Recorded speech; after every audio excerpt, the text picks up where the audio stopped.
بسم اللہ الرحمن الرحیم۔ جیسا کہ آپ سب جانتے ہیں کہ مور ایک بہت ہی خوبصورت پرندہ ہے، لیکن یہ اس سے بھی زیادہ خوبصورت جنت میں تھا۔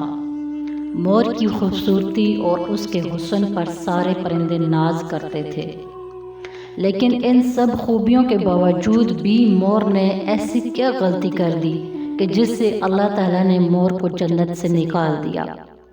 اللہ تعالیٰ نے جب حضرت آدم علیہ السلام اور اماں حوا کو پیدا کیا تو اس کے بعد ان کو جنت میں بھیج دیا۔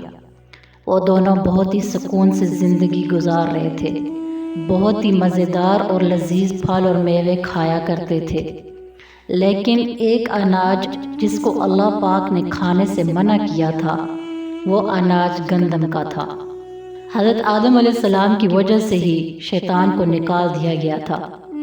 اسی وجہ سے شیطان کو حضرت آدم علیہ السلام سے دشمنی ہو گئی تھی اور وہ حضرت آدم علیہ السلام کا دشمن بن گیا تھا۔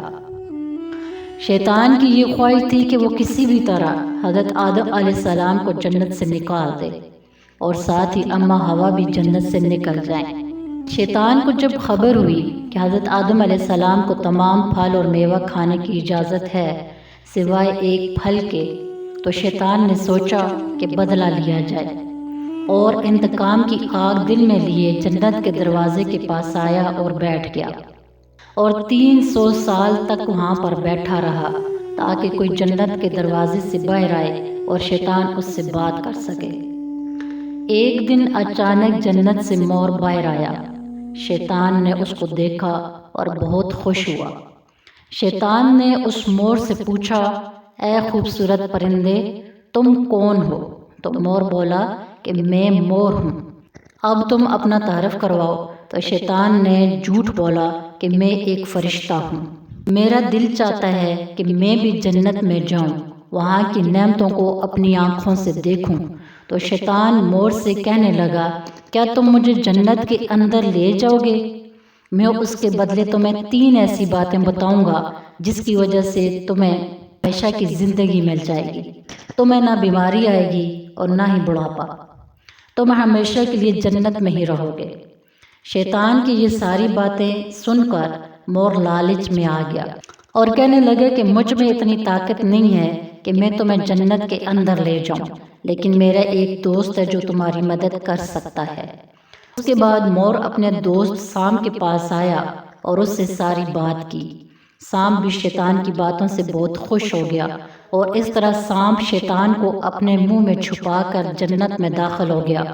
اس طرح شیطان اپنی چال میں کامیاب ہو گیا۔ فرشتوں کو معلوم ہو گیا کہ شیطان جنت میں آ چکا ہے، وہ اس کو جنت سے نکالنے لگے۔ تب ہی اللہ کا حکم ہوا کہ اسے ابھی جنت میں رہنے دیا جائے۔ اس طرح شیطان کو موقع مل گیا اور وہ حضرت آدم علیہ السلام کے پاس اور اماں حوا کے پاس گیا، اپنی محبت کا اظہار کرنے لگا۔ وہ دونوں شیطان کو پہچان نہ سکے کیونکہ شیطان کی شکل تبدیل ہو چکی تھی۔ شیطان کہنے لگا کہ میں چاہتا ہوں کہ تم دونوں ہمیشہ جنت میں رہو۔ حضرت آدم علیہ السلام اور اماں حوا اس کے بہکاوے میں آگے کہنے لگے کہ یہ کیسے ممکن ہے۔ شیطان کہنے لگا کہ ایک گندم کا دانہ ہے، اگر آپ دونوں کھا لو تو آپ ہمیشہ کے لیے جنت میں رہو گے۔ شیطان کے دھوکے میں آ کر ان دونوں نے گندم کے دانے کو چکھ لیا۔ جیسے ہی انہوں نے دانہ چکھا تو اللہ کے حکم سے ان سے جنت کا لباس چھین لیا گیا، اور اس کے بعد اللہ نے حکم دیا کہ ان دونوں کو جنت سے زمین پر اتار دیا جائے۔ جن خوبصورت پاؤں سے مور شیطان کو جنت کے اندر لے کر آیا تھا، وہی پاؤں اللہ نے مور سے چھین لیے، اور سانپ جو شیطان کو اپنے منہ میں چھپا کر جنت میں لایا تھا، اس کے منہ کی خوشبو چھین کر اس میں زہر ڈال دیا گیا، اور پھر ان دونوں کو جنت سے نکال دیا گیا۔